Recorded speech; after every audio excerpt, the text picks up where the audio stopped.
목사님이 지방에를 못 가셨다고 전화가 오셔서 제가 말씀 전하는 거를 사양하겠노라고 목사님이 하시라고 그랬는데 목사님이 그냥 준비하신 거니까 하시라고, 그래서 순종하는 마음으로 여기 섰습니다. 다 같이 기도하시겠습니다. 하나님 아버지 감사합니다. 이 주일에도 우리가 건강한 몸과 마음으로 주님의 전에 나와서 주님께 예배드리게 됩니다. 주님, 부족한 이 사람을 통해서 주님이 저의 일생 동안에 어떻게 역사하셨으며 이 교회를 통해서 우리는 또 무엇을 해야 되는지를 곰곰이 생각하며 말씀을 준비했습니다. 아버지 하나님, 하나님의 생각과 뜻과 어긋나는 말이 저를 통해서 나간다 하더라도 주님 저를 용서하시고 우리 여기 앉아있는 지체들의 영혼에 흔들리는 깨달음이 있게 하셔서 이 교회가 주님이 바라시고 원하시는 아름다운 교회로 성장할 수 있는 계기가 되기를 간절히 간구드리며 예수님 이름 받들어 기도드립니다. 아멘. 제가 말씀을 전하기 전에 제가 어느 무신론자가 쓴 글을 한 편 이렇게 읽어드릴 테니까 잘 들어보시기 바라요. 굉장히 길기 때문에 제가 짧은 부분만 전해드리려고 그래요. 하나님을 모르는 사람이 이 글을 썼어요. 그러니까 제가 이 글을 보고 저도 가슴이 뭉클했어요. 당신을 부르기 전에는 아무 소리도 들리지 않았습니다. 당신을 부르기 전에는 아무 모습도 보이지 않았습니다. 하지만 이제 아닙니다. 어렴풋이 보이고 멀리에서 들려옵니다. 어둠의 벼랑 앞에서 나 당신을 부르면 기척도 없이 다가서시며 내가 거기 있었느냐고 물으시는 목소리가 들립니다. 달빛처럼 내민 당신의 손은 왜 그렇게도 야이셨습니까? 못자국의 아픔이 아직도 남으셨나이까? 도마에게 그렇게 하셨던 것처럼 나도 그 상처를 조금 만져볼 수 있게 하여 주시옵소서. 그리고 혹시 내 눈물방울이 그 위에 떨어질지라도 하나님 용서해 주세요. 아무 말씀도 하지 마시옵소서. 여태까지 무엇을 하다 너 혼자 거기에 있느냐고 더는 걱정하지 마시옵소서. 그냥 당신의 야인 손을 잡고 내 몇 방울의 차가운 눈물을 뿌리게 하여 주시옵소서. 어느 하나님을 믿지 아니하는 사람이 쓴 글입니다. 제가 목사님한테 이 말씀 전하는 일을 올 지방에 때문에 받고 과연 내가 이 말씀을 제대로 전할 수 있는가 하는 부담이 굉장히 컸어요. 그런데 제가 기도하는 중에 내가 신학을 공부한 사람도 아니요, 말씀을 전할 온전한 자격도 갖고 있는 사람이 아닙니다. 그런데 제가 기도하면서 생각했어요. 과연 나는 주일 성수를 평생에 몇 번을 했을까? 라고 제가 계산을 해보니까 약 3,300여 회의 주일 성수를 오늘 이 시간까지 했어요. 그런데 머리에 남는 말씀은, 기억되는 말씀은 뚜렷하게 남는 게 없어요. 너무 슬퍼요. 왜 하나님은 나한테 또렷하게 기억되는 말씀을 주시지 아니하는가? 내 육신과 영혼이 쇠퇴하고 노화되기 때문에 이런 현상이 오는 게 아닌가 하면서 저 자신을 돌아보면서 문득 저한테 네가 크리스찬이냐? 오늘 디모데 전서 6장에 나오는 너 하나님의 사람아 라는 말씀이 저의 뇌리를 때렸어요. 과연 나는 하나님을 언제부터 알게 되고 믿게 되고 만나게 되었는가? 이 생각을 했어요. 그래서 오늘 이 시간에는 내가 하나님의 말씀을 여러분들한테 신학적으로 알려드리는 것이 아니라 이 부족한 사람에게 하나님이 어떻게 들어오셔서 나를 어떻게 사랑하셨으며 나를 어떻게 여기까지 오게 하셨는가를 우리 한번 같이 형제자매님들하고 시호를 하는 것이 좋겠다 이런 생각을 했어요.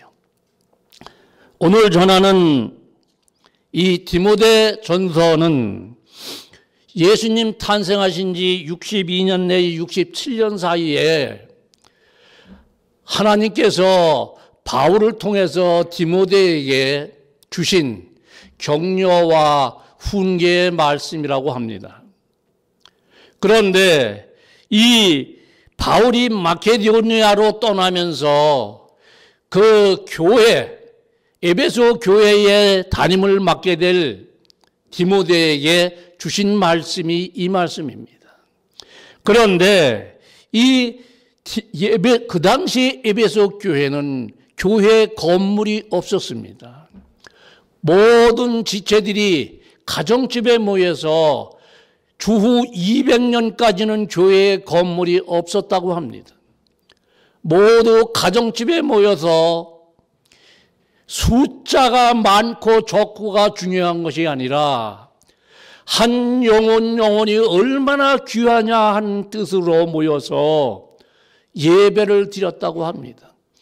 그런데 이 에베소 교회에는 복음의 순수성이 위협을 받았고 교회 내에 가정에서 예배를 드리는 가운데도 사람과 사람 간의 관계에서 다툼도 있고 질시도 있고 미움도 있는 그런 교회였습니다.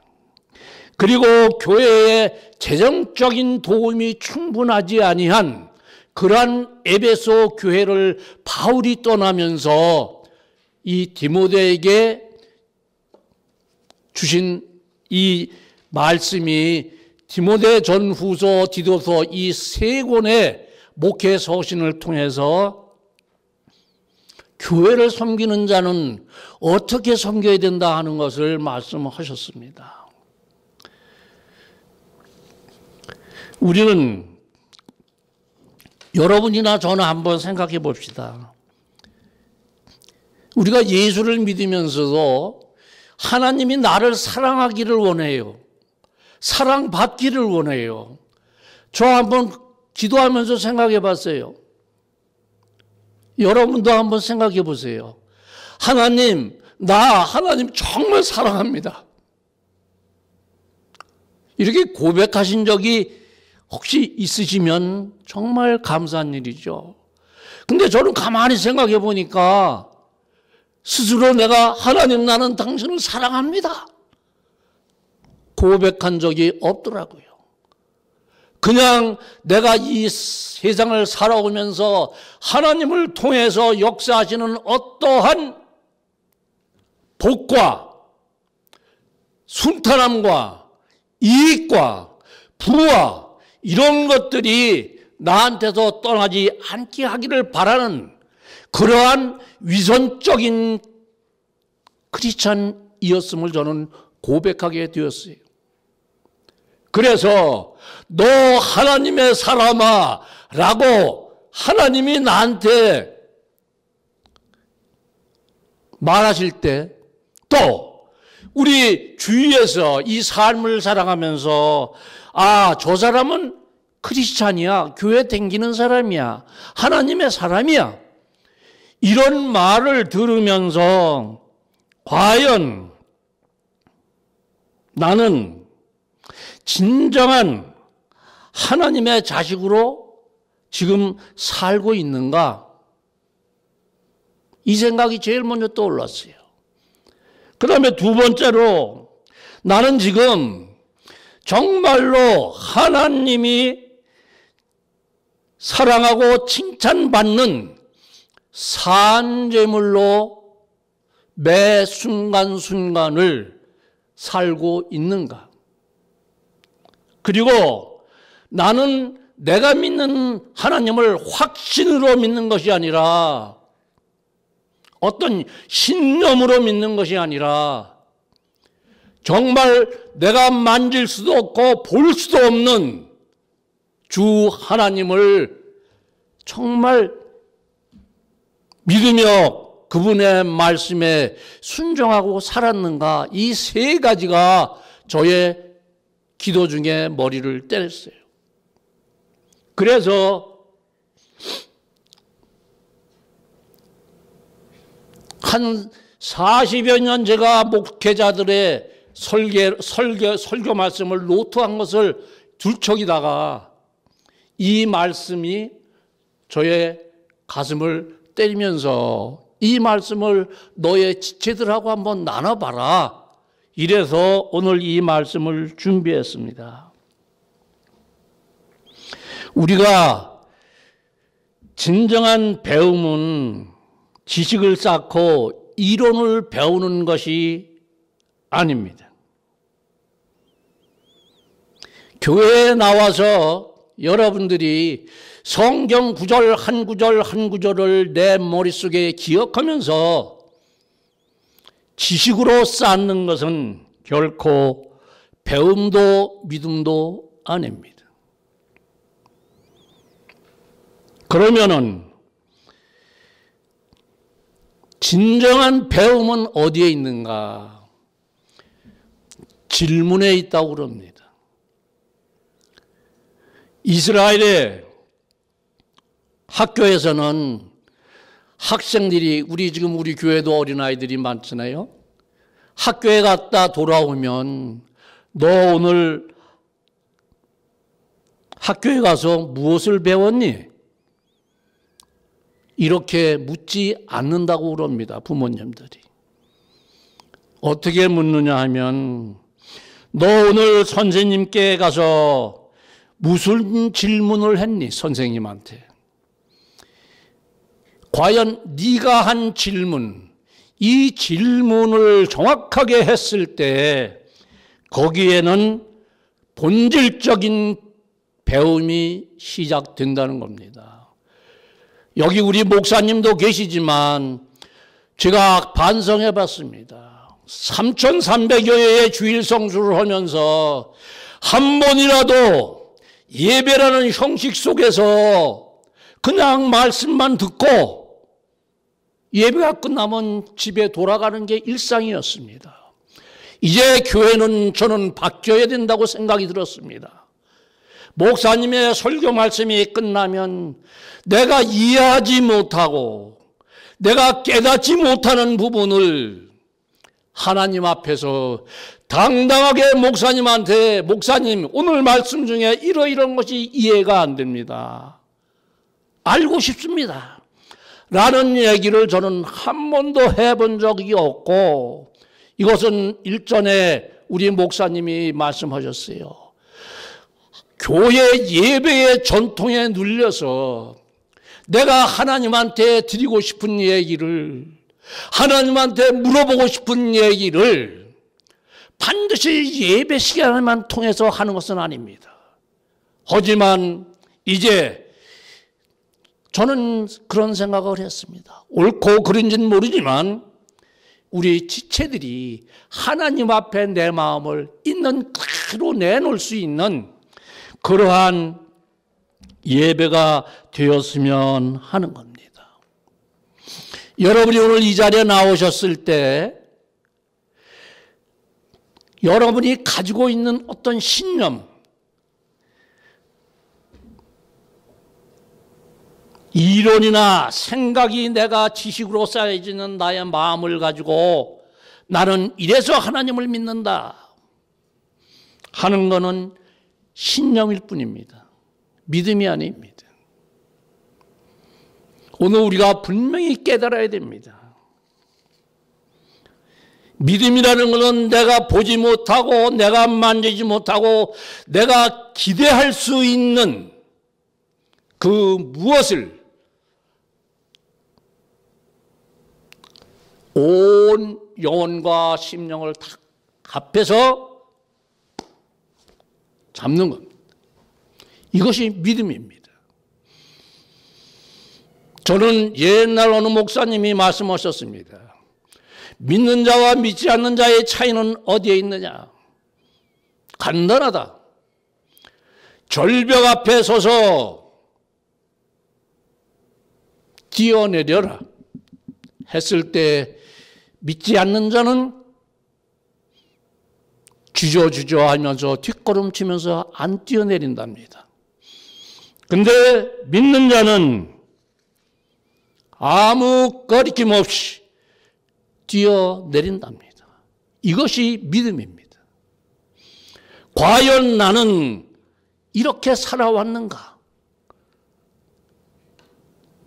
과연 나는 예수를 60여 년 동안 믿으면서 정말 내 마음에 이런 믿음이 있는가 하는 생각을 많이 했습니다. 우리가 교회를 다니면서도 겉은 믿는 자이지만 나도 모르게 내 안에는 위선이 있을 수가 있습니다. 저 자신을 돌아볼 때 저도 그럴 수가 있구나. 하나님이 보실 때 너는 아직 멀었구나. 그런데도 불구하시고 하나님이 너 하나님의 사람아 라고 나를 부르셨을 때 우리는 어떻게 해야 될 것인가? 여기에는 진실한 그리스도인은 우리가 일생 삶 속에서 생명의 언어를 써야 됩니다. 살아있는 언어를 써야 된다는 말씀입니다.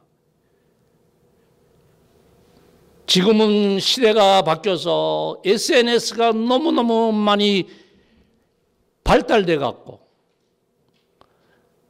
저는 깜짝 놀랐습니다. 한국에서는 지금 유행하는 것이 줄임말이랍니다. 똑바로 전해야 할 말을 젊은 아이들이 전부 이렇게 말을 줄여서 저 무슨 말이야 할 정도가 되었답니다. 한번 우리 지체들 가는데도 늘 우리가 생각해야 될 것은 하나님과 나와의 수직적인 관계를 항상 생각하시라 하는 겁니다. 그런데 이 수직적인 관계에서는 늘 하나님을 순종하고 하나님을 믿으니까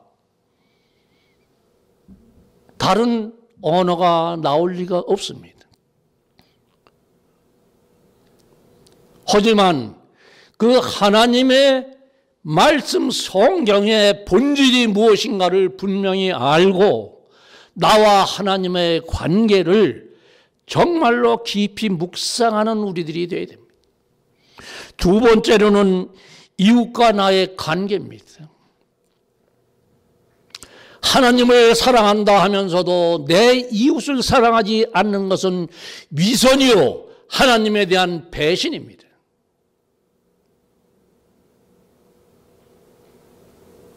여러분 잘 생각해 보세요. 믿는 지체만을 사랑하는 이웃, 그건 아닙니다. 왜 우리는 먼저 믿게 했습니까?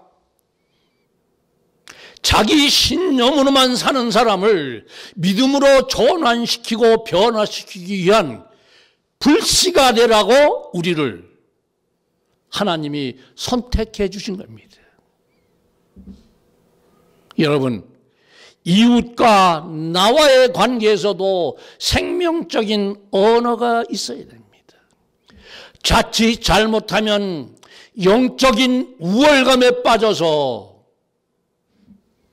나는 우리 교회의 장로야, 나는 권사야, 그러기 때문에 당신을 만나면은 예수 얘기, 하나님 얘기밖에 못해 하는 것은 저는 위선이라고 봅니다. 믿지 아니하는 자는 아직 하나님을 알지 못합니다. 그러한 사람에게 하나님을 얘기를 하면 벽을 치는 것과 똑같습니다.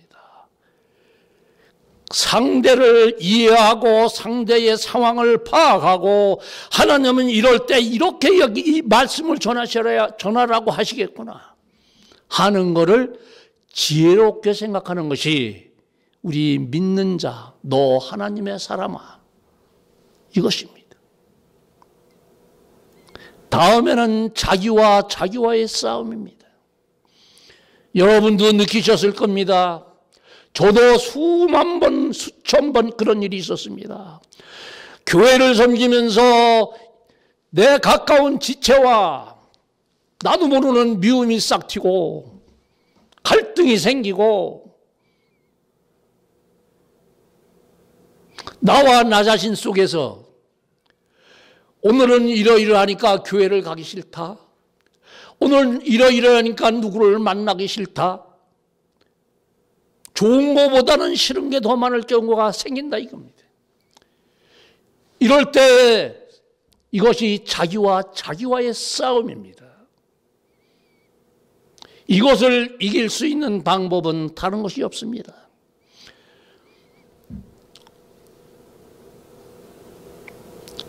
저는 어느 책에서 봤습니다. 기도는 5가지 방법이 있다고 합니다. 엄지, 검지, 중지, 약지. 요 3가지가 다 다른 겁니다. 약한 자, 목회자, 구원받아야 될 자, 이 5가지 손가락 안에 다 있답니다. 기도의 대상이. 이런 생각을 하면서 이 손 전체는 나 자신입니다. 때문에 나와 내 안에 영적인 성찰이 필요하다는 겁니다. 내가 과연 이 교회를 왜 섬기는가? 온전히 하나님을 사랑하고 하나님을 믿고 하나님에게 영광을 돌리기 위해서 우리가 교회에 오는 겁니다. 그래서 우리 하나님의 사람아, 이렇게 하나님이 나를 부를 때 우리는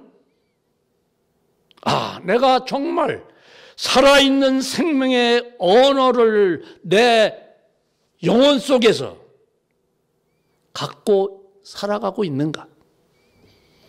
이 생각을 반드시 우리가 해야 됩니다.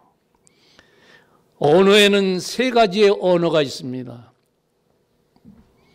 지금 제가 말씀드린 생명의 언어와 죽음의 언어와 위선의 언어, 이 3가지가 있습니다. 그러면 여러분 한번 생각해 보세요. 우리가 오늘 이렇게 만났잖아요. 아까 우리 이정탁 집사님이 찬송을 하시면서 여러분 주위 분들하고 사랑한다고 말하면서 찬송을 합시다 이렇게 얘기했어요.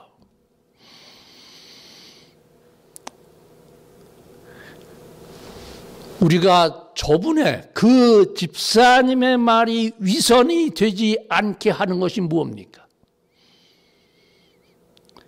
그 말씀을 받아서 그대로 내가 옆 사람하고 그렇게 행하는 겁니다. 우리가 그것을 행치 아니할 때 우리는 위선에 빠지는 겁니다. 그래서 오늘 우리 말씀 중에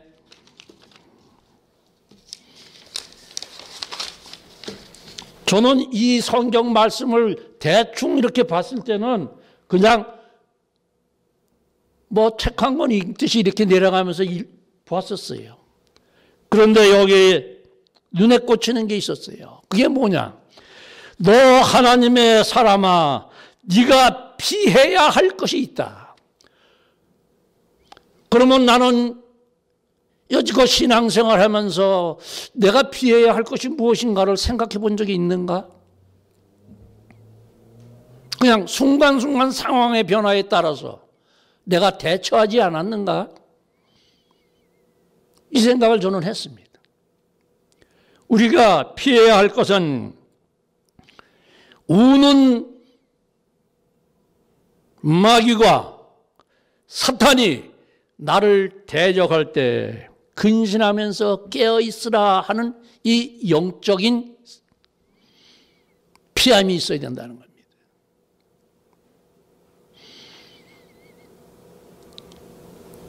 제일 중요한 것은 어느 분이 저한테 와서 그래요. 장로님,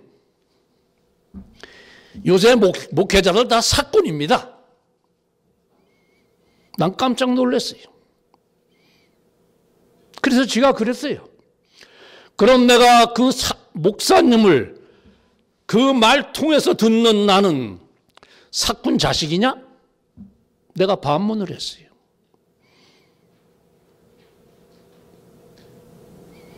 그러던 분이 먼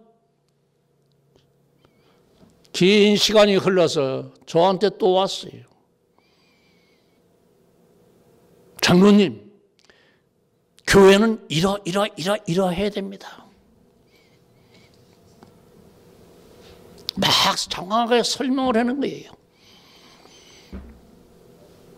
그래서 제가 그랬어요. 당신의 이상을 쫓아서 믿는 것이 믿음이 아니다고 나는 생각한다. 당신이 그만큼 신학적인 지식과 믿음이 있다고 그러면 당신은 구정물 속으로 들어가라. 하나님은 당신을 맑은 물로 쓰셔서 구정물을 깨끗게 하는 역할을 너에게 줄 것이다. 나는 그렇게 믿는다. 너 혼자 깨끗하고 너 혼자 이상을 찾아서 헤매는 그런 사람은 하나님이 절대 사랑하지 않을 거라고 나는 생각한다. 이런 말을 한 적이 있습니다. 왜? 우리는 착각하기 쉽습니다. 내가 이상하는 세계를 내가 그려놓고 거기를 쫓아가는 그러한 어떤 마귀가 사탄이 무엇인지를 모르고 빠져있는 그러한 영적인 혼동이 있어서는 안 된다는 겁니다. 영적인 분별력이라는 것은 바로 무엇이냐? 사탄과 마귀의 울분있는 소리를 감히 이겨낼 수 있는 이것이 우리가 영적으로 피해야 할 겁니다. 두 번째로는 이 디모데에서 말씀합니다. 돈은 일만하게 뿌리라고 그랬습니다. 제가 이 말씀을 듣고 가만히 생각했어요. 아니 돈이 없으면 어떻게 사는데 하나님은 돈을 왜 일만하게 뿌리라고 그러셨을까?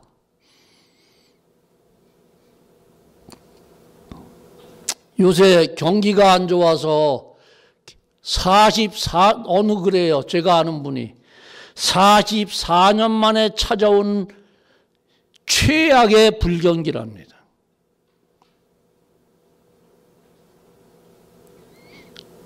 그런데 내가 이 돈에 대해서 성경을 찾아보니까 돈이 일만하게 뿌리라고 했지만은 또 한 곳에서는 이렇게 됐어요.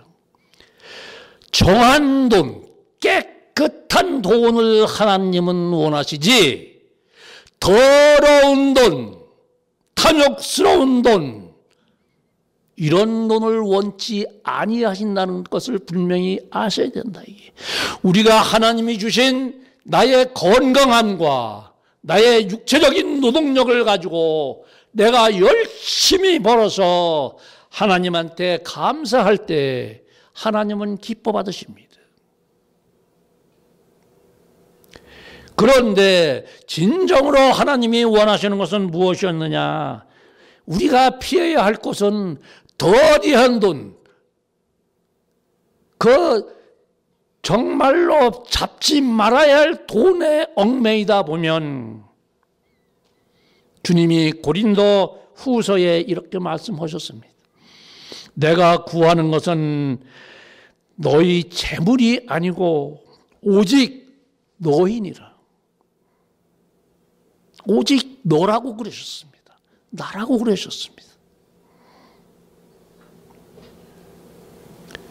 이것이 우리 하나님의 사람이 피해야 할 두 가지 요인이 이 디모데 전서에 나와 있는 말씀입니다. 두 번째로 우리가 배반하는 겁니다. 하나님을 배반하는 겁니다. 그것은 무엇이냐?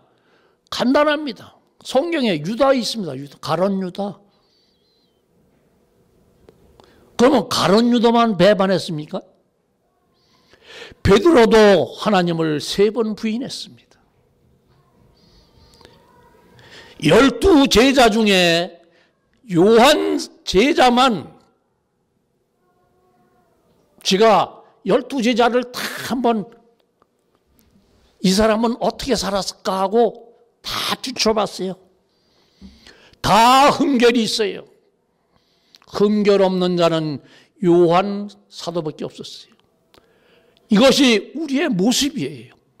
예수를 믿는다 하면서도 나도 모르게 예수를 배반할 때가 있다는 겁니다. 죽으나 사나 끝까지 예수님을 배반하지 않아야 될 것. 즉 예수님을 배반하는 일은 피해야 된다는 겁니다. 두 번째로 우리가 쫓아가야 될 것이 있습니다. 갈라디아서 5장 22절에 보면 여러분이 잘 아시는 성령의 9가지 열매가 있습니다. 이것이 크리스찬들이 가져야 할, 쫓아가야 할 열매입니다. 그 9가지 열매를 여러분이 한번 가만히 생각해 보세요.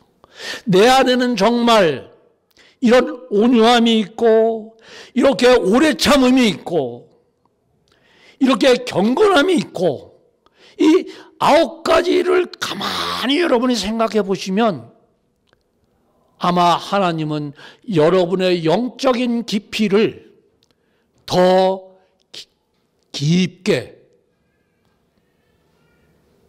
더 잘 있게 이렇게 하시리라고 저는 믿습니다. 그 다음에 우리들이 싸워야 될 것이 있습니다. 믿음의 선한 싸움을 싸워라. 이렇게 디모데전서 4장 6절서부터 8절의 말씀이 있습니다.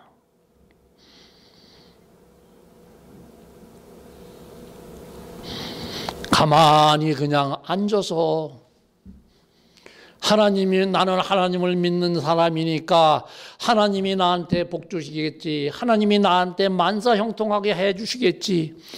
이것이 아닙니다. 영적으로 선한 싸움을 여러분들이 마음속에서 싸워야 된다는 겁니다. 악한 것과 거짓된 것과 이런 영적인 분별력을 가지고 싸워야 된다는 겁니다. 어제 박지하 장로님께서 드러멜라에서 캘거리 공항까지 나올 때 그 상황을 저한테 얘기를 해 주셨어요. 앞이 안 보일 정도로 운전하기가 눈보라가 쳐서 가늠이 안 될 지경인데도 하나님이 약속하신 그 시간과 그 장소에 가기 위해서 새벽 4, 5시에 그 어둠길을 헤쳐오셨다 하는 얘기를 제가 들었어요. 이것이 저분만의 생각이겠느냐? 아닙니다. 우리 믿는 모든 사람이 바로 저와 같은 선한 싸움이 있어야 된다는 겁니다. 아유, 오늘은 교회 가기 싫네. 오늘은 뭐 하기 싫으네. 오늘은 찬송 부르기 싫으네. 오늘은 기도하기 싫으네. 이런 내 영 가운데 나도 모르게 솟아나는 이런 악과 거짓된 것들을 과감하게 싸워서 이겨내는 것이 하나님께서 너 하나님의 사람아 너 이렇게 싸우고 있니? 이렇게 물어보시는 겁니다. 끝으로 우리가 취할 것은 영생입니다. 여러분 영생이 영원히 사는 거 아닙니까? 그렇죠? 영원히 사는 거예요. 예수님을 모르는 사람은 영생이라는 말을 알지 못합니다. 근데 우리는 영생이라는 말을 압니다. 여러분이나 저나 교회에 와서 예배를 드린다고 다 온전한 크리스찬은 아닙니다. 여러분은 분명하게 그러리라고 생각하고 그러셨다고 저는 생각을 합니다. 구원의 확신이 있어야 됩니다. 구원을 공포할 수 있는 하나님 앞에 하나님 내 죄를 대신해서 하나님이 십자가에 피 흘려 돌아가셨기 때문에 내가 이렇게 거듭난 삶을 사는 인생이 됐습니다. 이것을 고백할 수 있는 고백한 자만이 구원받은 자입니다. 이 구원받은 자는 구원받았다는 것만으로 끝나서는 안 됩니다. 야고보서에 분명히 말씀하셨습니다. 행함이 없는 믿음은 죽은 믿음이라고 했습니다. 설교를 아무리 많이 들으면 뭐합니까? 내 행동에 아무런 흔적을 남기지 않는데요. 내가 들은 하나님 말씀 중에 다 지킬 수는 없다 하더라도 그 중에 한 가지라도 온전히 내 믿음과 행위가 하나가 됐을 때 우리는 이것을 성화의 과정이라고 합니다. 성화돼가는 과정으로 사는 겁니다. 이럴 때 우리는 구원의 완성을 이루면서 영생의 길로 들어가는 겁니다. 오늘 부족한 제가 약 열흘 동안 기도하면서 하나님 정말 하나님을 믿는 나를 또 우리 여기 앉아 계신 우리 지체들을 길선아 너 하나님의 사람아 이렇게 물었을 때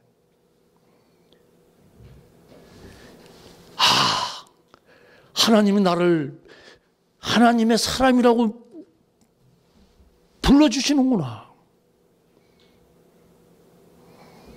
회수가 우회숙 집사, 너 하나님의 사람아, 이렇게 하나님이 불렀을 때 자기도 모르게 눈물이 나고 회개할 수 있는 일들이 내 머리를, 내 영혼을 깨끗이 씻어 주십니다. 여러분 늘 자문하세요. 너 하나님의 사람아 누구야? 이렇게 매일 나한테 묻고 계시는구나.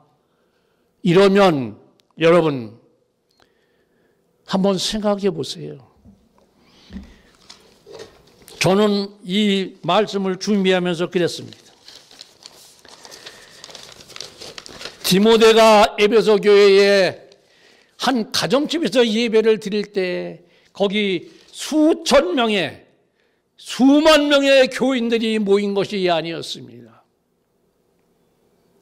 몇몇 가정, 몇 사람 안 되는 사람들이 모여서 거기에서 하나님을 예배하고 순종하는 믿음으로 나왔기 때문에 바울이 3차 전도 여행을 다니면서 하나님을 순수한 복음을 전했기 때문에 오늘날 우리가 이 교회를 섬기고 있는 겁니다. 여러분한테 저는 꼭 당부드리고 싶습니다. 저는 국민학교 6학년 때까지 하나님을 몰랐습니다.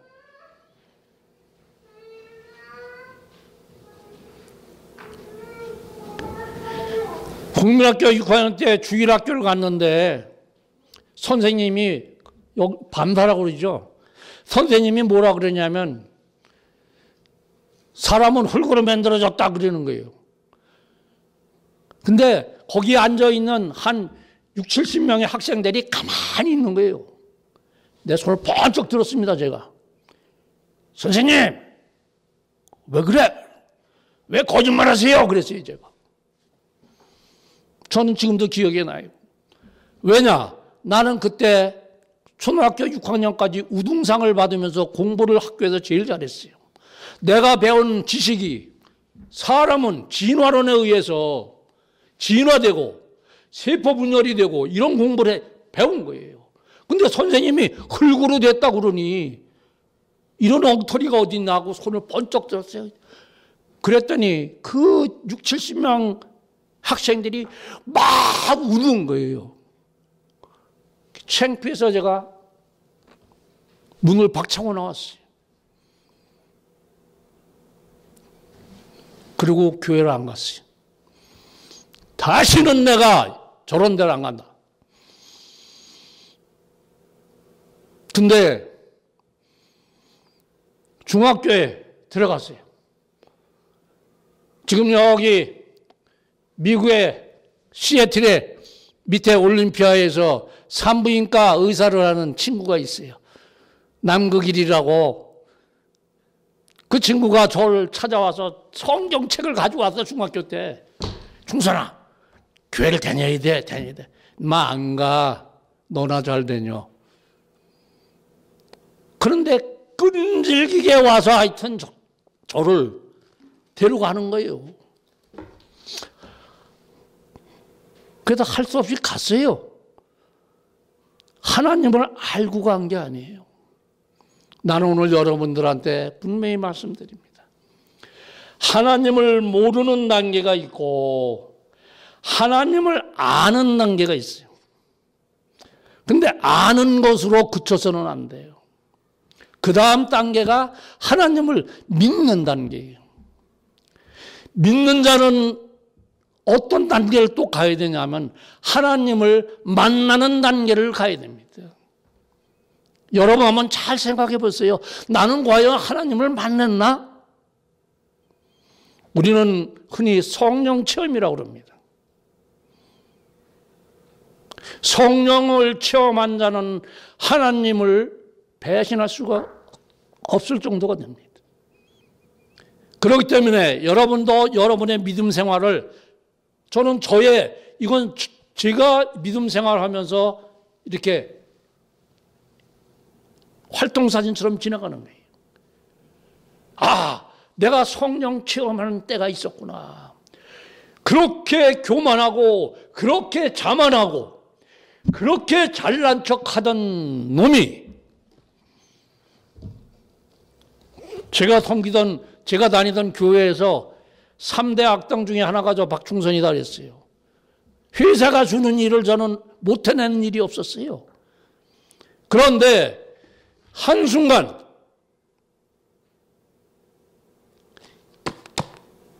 성경 말씀, 성경 공부를 이렇게, 죄송합니다마는 술이 고주망태가 돼서도 성경 공부를 다녔어요.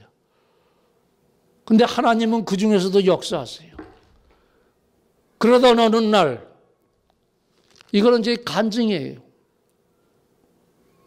찬송가 144장, 예수 너를 위하여라는 찬송을 교회에서 크리스마스 전주일에 하게 됐어요.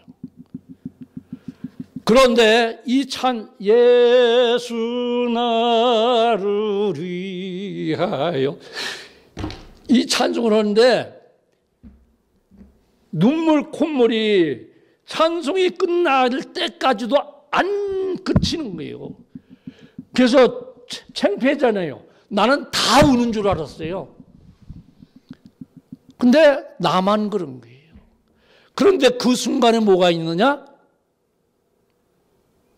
마음에 형용할 수 없는 피스가 있는 거예요. 평안이. 그리고 그 주에 회사를 갔어요. 제가 관리하던 영업소장이 15명이나 있었어요. 그 친구들 입에서, 야, 우리 박 국장 병신 됐다, 야. 세상의 눈으로 볼 때 내가 병신이 된 거예요. 하나님이 내 심령 안에 들어왔을 때 나는 나도 모르게 그렇게 변화되는 경험을 한 적이 있어요. 나 오늘 여러분들한테 어쩌면 내가 여러분을 사랑하기 때문에, 하나님을 사랑하기 때문에 여러분 나처럼 사세요가 아니에요. 이 디모데 전서에서 말씀하시는, 우리가 쫓아야 될 게 있고 피해야 될 것, 싸워야 될 것, 취할 것이 있습니다. 이것을 영적 분별력으로 우리가 가지고 하나님의 말씀에 순종하면서 서로 사랑하고 하나님을 섬길 때, 우리는 교인 숫자가 1000명이면 뭐합니까? 그게 필요한 게 아니에요. 한 영혼이 정말 하나님이, 야, 너 하나님의 사람아 라고 안아주시는 그런 영혼들이 다 되시기를 정말 간곡히 간구하면서 부족한 말씀을 맺겠습니다. 기도하겠습니다. 아버지 하나님, 감사합니다. 부족한 사람이 주님의 말씀을 대언하면서 중언부언하고 또 하나님이 원하시지 아니하는 저도 모르는 사이에 잘못된 말씀이 전해졌다면 저를 용서하여 주시고, 오늘 이 시간에 우리 여기 앉아 계시는 지체들의 영혼에 조금이라도 흔들림이 있어서, 깨달음이 있어서 우리가 더 하나님 앞에 굳건하게 하나 되는 저희들 영혼되게 인도하여 주시길 간구하고 예수님 이름 받들어 기도드렸사옵나이다. 아멘.